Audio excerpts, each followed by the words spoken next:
The streetlights flickered against the fog that had rolled into Oak Ridge Estates, a quiet cul-de-sac tucked away from the highway. It was the kind of place where lawns were cut to regulation height, mailboxes matched in color, and the Homeowners Association, the HOA, held more power than common sense. But tonight, something felt wrong. James Holloway stood in his living room, lights off, mug of coffee cooling on the counter. Through the window blinds, he watched the dark SUVs crawling slowly down the street. Their headlights were dimmed, as if they didn't want to be seen. It was 12:03 a.m. No one in Oak Ridge had any business driving around at this hour. His phone buzzed, a text from his neighbor, Marcy. "James, are you seeing this? 2 black trucks. Parked by your driveway." James's stomach knotted. He had expected retaliation, but not like this. For weeks, he'd been in a standoff with the HOA board. They wanted his small workshop torn down, claiming it violated aesthetic uniformity. But the truth was, the HOA president, Richard Keene, had been eyeing his property for years. His workshop sat on the edge of a pond, land the HOA wanted to convert into a communal park. James refused to sell. And ever since, the harassment had escalated: letters, fines, threats of lawsuits. But now, SUVs in the dark? He took a slow breath and walked to the door, flipping on the porch light. The motion made the SUVs stop. 2 men stepped out, both wearing dark tactical uniforms, black boots, and bulletproof vests with police printed across the front. James's instincts screamed no. They looked wrong. The uniforms were too new. The patches were mismatched. And one of them, a tall man with a trimmed beard, had his badge clipped backward like he'd never worn one before. James opened the door just enough to speak. "Evening, officers. What's going on?" The bearded man adjusted his belt and took a step forward. "Mr. Holloway? We received reports of an illegal structure on your property. We'll need to take a look around." "Illegal structure?" James's tone was calm, but his pulse was hammering. "That's a civil matter. Not a police one." The second man shifted uneasily, his hand resting near his holster, but not quite confidently. James noticed his weapon wasn't secured properly. "Sir," the bearded man said, "we can do this the easy way, or..." "Or what?" James cut in. "You'll write me a citation? You got a warrant?" A flicker of uncertainty crossed the man's eyes. "You really want to play this game?" James smiled thinly. "No game here. But I'll tell you what, why don't we all stay right where we are while I call the county sheriff's office? If you're legit, there shouldn't be a problem." The man's jaw tightened. "We are the sheriff's office." "Then you won't mind if I call your dispatcher," James said, already pulling his phone out. The second man swore under his breath. The bearded one took a half step forward, voice hard. "You're making a mistake, Holloway." "No," James said, steady. "I think you are." He dialed the sheriff's non-emergency line, put it on speaker, and held it between them. A calm female voice answered, "Sheriff's Department, what's your emergency?" "Yeah," James said, "I's never leaving the men on his porch. This is James Holloway out in Oak Ridge Estates. I've got 2 officers here claiming to be from your department." There was a pause. "Sir," the dispatcher said carefully, "we don't have anyone dispatched to your address tonight." The taller man cursed and turned away, whispering something to his partner. Then, without another word, they both backed off toward their SUVs. James watched as they climbed in and drove off, fast and silent. The line stayed open. "Mr. Holloway," the dispatcher said. "You said 2 men in tactical gear?" "Yes, ma'am. I'm sending a deputy out there right now. Please stay inside and lock your doors." James did exactly that. He bolted the door, shut off the porch light, and stood still in the dark, listening. His heart was racing, his hands shaking, not from fear, but from realization. Those men weren't cops. They were hired muscle. And he knew exactly who would have sent them. The flashing red and blue lights arrived 20 minutes later. A county sheriff's SUV pulled up out front. This time, it was the real thing. The door opened, and Sheriff Daniel Reeves, a broad-shouldered man in his 50s, stepped out, adjusting his hat as he scanned the street. When James opened the door, Reeves raised a hand. "You called in about imposters?" "Yes, sir." 2 men. Tactical vests, unmarked SUVs. They said they were here about my workshop. Reeves frowned. "Did they show ID?" "No. Tried to bluff it. Drove off when I called dispatch." The sheriff scratched his chin. "That's bold. Most folks don't fake being law enforcement unless they're real desperate." "They were sent by the HOA," James said quietly. "You know Richard Keene?" Reeves gave a slow nod. "Unfortunately. He's been threatening me for months over that workshop. I think he's taking it to another level." Reeves looked out toward the end of the street, where the fog had swallowed the night. "I'll pull your security cam footage, get plates if I can. But if Keene's behind this," he met James's eyes. "We'll find out." James hesitated, then said, "Sheriff, those men weren't bluffing. One had a gun. Safety off." Reeves's face hardened. "All right. I'll have a deputy parked on your street tonight. Don't open that door for anyone who doesn't radio you first." James nodded, exhaling slowly. "Thanks, Sheriff." Reeves tipped his hat. "You did the right thing, son. But something tells me this ain't over yet." He wasn't wrong. Because 2 streets over, parked in the shadows behind the HOA office, those same 2 fake cops were making a phone call. A voice on the other end said, calm and cold, "Did he take the bait?" The bearded man hesitated. "No. He called the real sheriff." "Then you know what to do next," the voice said. "We'll handle the fallout later." The line clicked dead. And in the dark, the fake officer smiled. By sunrise, the quiet streets of Oak Ridge Estates looked as harmless as ever: trimmed hedges, morning sprinklers, and the faint smell of coffee drifting from kitchen windows. But James Holloway knew better now. The piece here was a performance, one that cost everyone their voice. He hadn't slept a minute. Every creak in the house, every passing headlight made his pulse spike. He'd spent the night replaying the faces of the fake officers, their calm precision, the way they'd retreated without fear. Whoever sent them wasn't just angry, they were confident. That was worse. By 8 a.m., a sheriff's cruiser idled at the corner of his street. Deputy Keller, a quiet man in his 30s with steady eyes, had parked there to keep watch as promised. James appreciated it, but it did little to quiet the unease in his chest. At 9:15, someone knocked. It wasn't heavy like before. 3 light taps, polite. James tensed anyway. He checked through the window. A woman stood there, mid-40s, neatly dressed, clipboard in hand. HOA business, he thought bitterly. He opened the door just enough. "Can I help you?" She smiled, too wide, too quick. "Good morning, Mr. Holloway. I'm Janet Frommer, representing the Oak Ridge Estates Homeowners Association. We need to discuss a violation that's been reported." "Janet," he said flatly. "It's a little early for threats, don't you think?"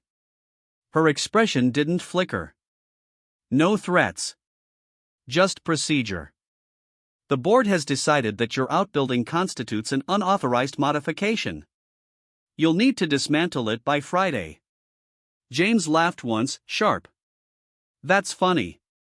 Because last night, 2 men showed up pretending to be law enforcement, talking about the same violation. You wouldn't know anything about that, would you?" For a split second, something flashed behind her polite smile: recognition, maybe fear, then it was gone. "I don't know what you're suggesting, Mr. Holloway, but the HOA doesn't engage in that sort of thing." James leaned on the doorframe. "Then I'm sure you won't mind talking to the sheriff about it." Her tone cooled. "You're making this harder than it needs to be. We can resolve this quietly." "I'm done being quiet," James said. And with that, he closed the door. By afternoon, Sheriff Reeves came by himself. His SUV rolled up slow, gravel crunching under the tires. He stepped out, holding a manila folder. "Got a minute, Holloway?" he asked. "Always," James said, waving him in. Reeves set the folder on the counter, flipping it open to reveal a grainy still from James's security footage, the fake cops, both faces clear. "We got partial plates.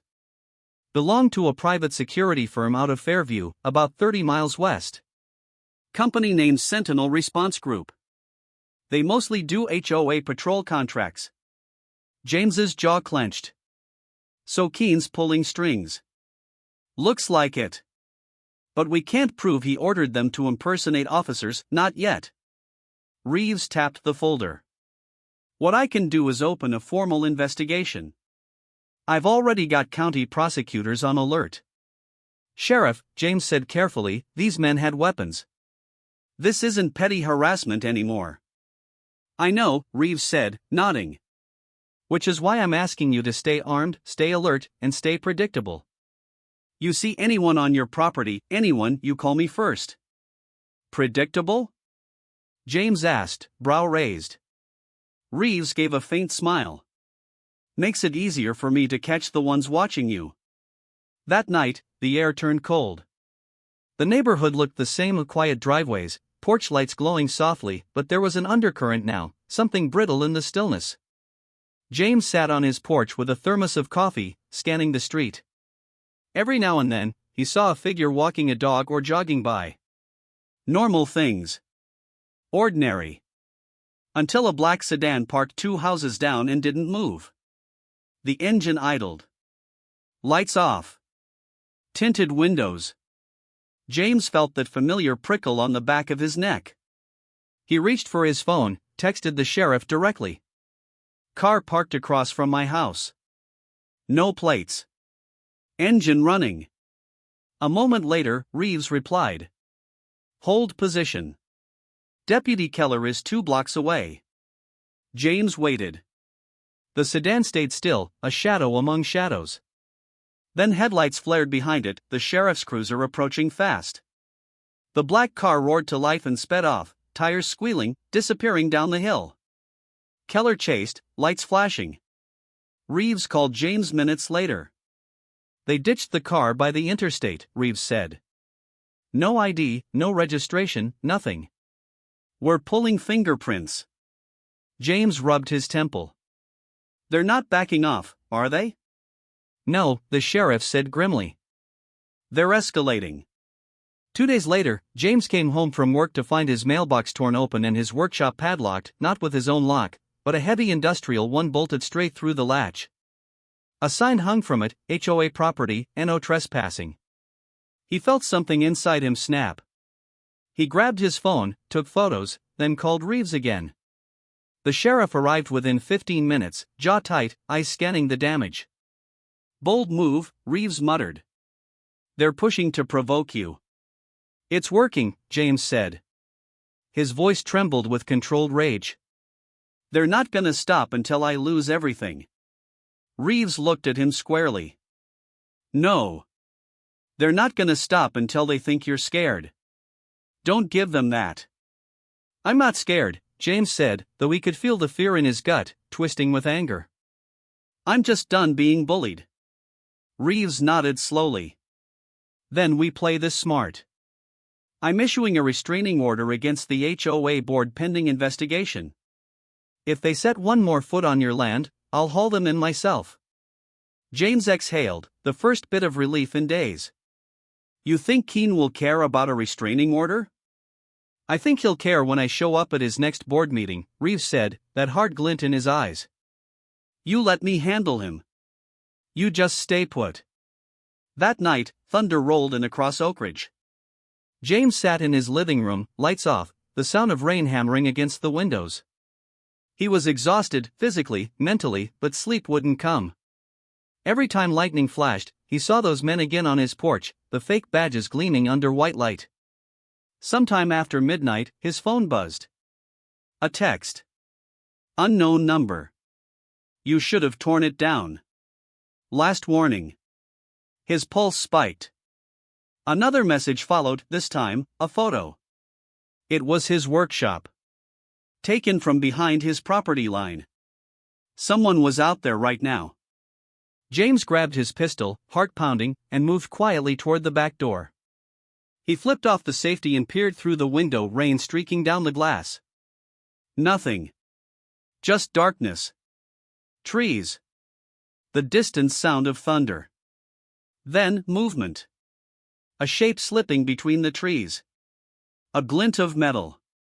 He raised the phone again, snapped a picture, and hit send straight to Sheriff Reeves. Seconds later, the sheriff called him. Get back inside, lock the doors. Deputies are en route. James obeyed, breath ragged, pulse thundering. He crouched by the living room window, eyes fixed on the backyard. Headlights appeared at the end of the street again, this time, white and blue. Sheriff's SUVs. 2 of them. The deputies swept the woods with flashlights, voices cutting through the rain. Sheriff's Department. Step out now. For a long moment, nothing. Then a rustle. A silhouette bolted through the brush, sprinting toward the fence. Keller shouted, hands up. Don't move. A single shot cracked through the storm. James flinched, then everything went still. When Reeves came to the door, he was soaked, his face set in a grim line. They're alive, he said. One of them. And he's talking. James swallowed hard. Who was it? Reeves hesitated. A contractor. Works for Sentinel Response. Said Richard Keene paid them under the table to scare you into compliance. But it went south. James felt cold all over. He tried to kill me. Reeves nodded slowly. And now we make sure Keene pays for it. But Keene wasn't done. The next morning, before dawn, an email went out to every homeowner in Oak Ridge accusing James of violent conduct, brandishing weapons, and being a danger to the community. The HOA called for an emergency meeting that night.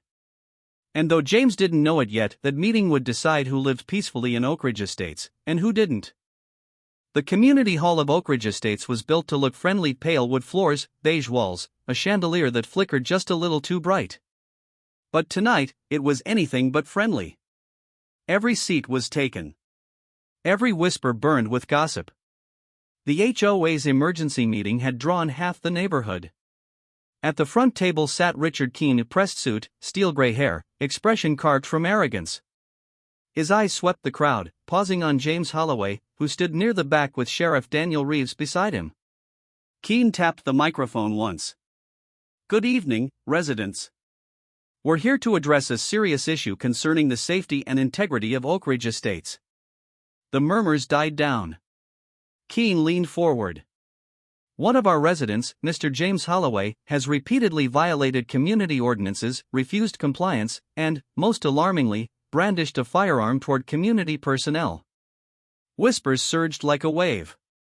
James felt every eye turn on him, some curious, some accusing, others quietly afraid. Reeves's voice was low. Don't rise to it. Let him talk. James nodded, jaw tight. Keene continued smoothly. The HOA board has received credible reports that Mr. Holloway has acted aggressively toward association representatives, including licensed contractors performing safety inspections. Licensed? Reeves muttered. That's one way to spell armed imposters. James almost smiled. Keene straightened his tie. In the interest of community peace, the board is voting tonight to revoke Mr. Holloway's residency privileges pending investigation. In plain terms. Hold it right there, Sheriff Reeves said, stepping forward. His voice cut clean through the room. The crowd fell silent. Keene blinked. Sheriff Reeves, this is a private. Public enough to slander a man, Reeves interrupted. And public enough for me to respond. He walked up to the front, boots heavy against the floorboards. You're accusing James Holloway of violence. Yet, 2 nights ago, my deputies arrested one of your so-called contractors armed with an unregistered weapon behind his property line. He confessed under oath that you, Richard Keene, hired him to intimidate Holloway. Gasps rippled through the crowd. Keene's color drained. That's absurd. Reeves pulled a small recorder from his pocket, pressed play. A voice, muffled but clear, filled the hall. Keene said to scare him off. Said he'd handle the sheriff if it came to that. We just had to make it look official. The words hung heavy in the silence that followed. Keene's mouth opened, closed again. That recording, that's illegal. Not when obtained by warrant, Reeves said flatly, holding up a folded document. You've been under investigation since last night. We found your payments to Sentinel Response Group routed through HOA discretionary funds. Janet Frommer, the HOA secretary, looked like she'd seen a ghost. Richard, tell me that's not true. Keene's voice cracked. You think I did this alone? You think I'm the villain here? Everything I did was for this neighborhood. For order. For property values. The room erupted, voices overlapping, outrage building. Reeves raised a hand, his tone like iron. Sit down, everyone. He turned back to Keene. You sent fake cops to a man's door at midnight. You tried to weaponize authority against a private citizen. That's not order. That's criminal impersonation, conspiracy, and attempted assault. Keene's hands trembled. You have no proof I ordered. Reeves dropped a file on the table. Bank statements, emails, witness testimony. That's enough for a grand jury. You're done, Keene. For a moment, no one moved. Then two deputies stepped in from the hallway, cuffs ready. Reeves nodded once. They approached. Keene tried to stand, but his voice failed him. You people don't understand. Without control, this place will rot. Rules keep us civilized. Rules don't make us civilized, Reeves said coldly. Decency does. The deputies took Keene by the arms and led him out. The crowd watched in stunned silence as their HOA president, the man who'd fined them, threatened them, lectured them about community standards, was walked out in handcuffs. When the door shut behind them, the silence lingered. Janet Frommer rose slowly, her clipboard clutched to her chest. I didn't know, she stammered. None of us did. Reeves looked around the room. You all do now. And I'll be blunt, this HOA has been acting outside its authority for years. County's opening a full audit. If you've been fined, bullied, or harassed, come forward. We'll make it right. A low murmur of relief spread through the crowd. Someone started to clap. Then another. And another. James stood there quietly, the tension draining from his shoulders for the first time in weeks. Reeves turned to him with a faint, tired smile. Told you we'd make him pay. Yeah, James said, voice steady. Guess you did. Later that night, after the hall had emptied and the rain began again, James drove home through the quiet streets of Oak Ridge. Most houses were dark. The manicured lawns glistened under streetlights. The illusion of perfection still held, but it felt different now. Honest, somehow.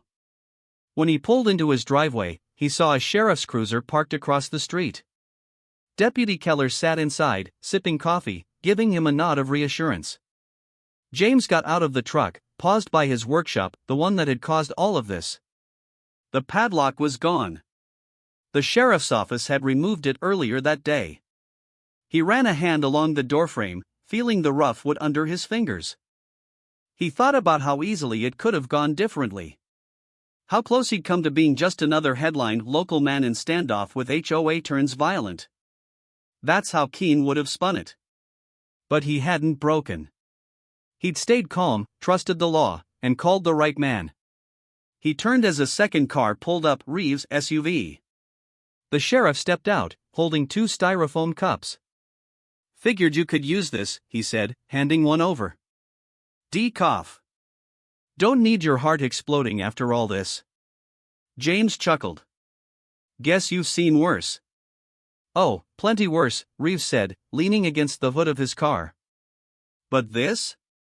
This kind of thing, it's getting too common. People forgetting that authority's supposed to protect, not control. They stood in silence for a while, listening to the rain. Finally, James said, "You think they'll fix it? The HOA?" Reeves shrugged. "Maybe. Or maybe folks will realize they don't need someone breathing down their neck to live decent lives." He took a sip. "Either way, Keene won't be running anything from county lockup." James smiled faintly. "That's enough for me." Reeves pushed off the car. "You did good, Holloway. Most people would have taken the bait. You stayed steady." James nodded. "I had help." The sheriff grinned. "Just doing my job." He started back toward his SUV, then paused halfway. "You ever think of running for HOA president?"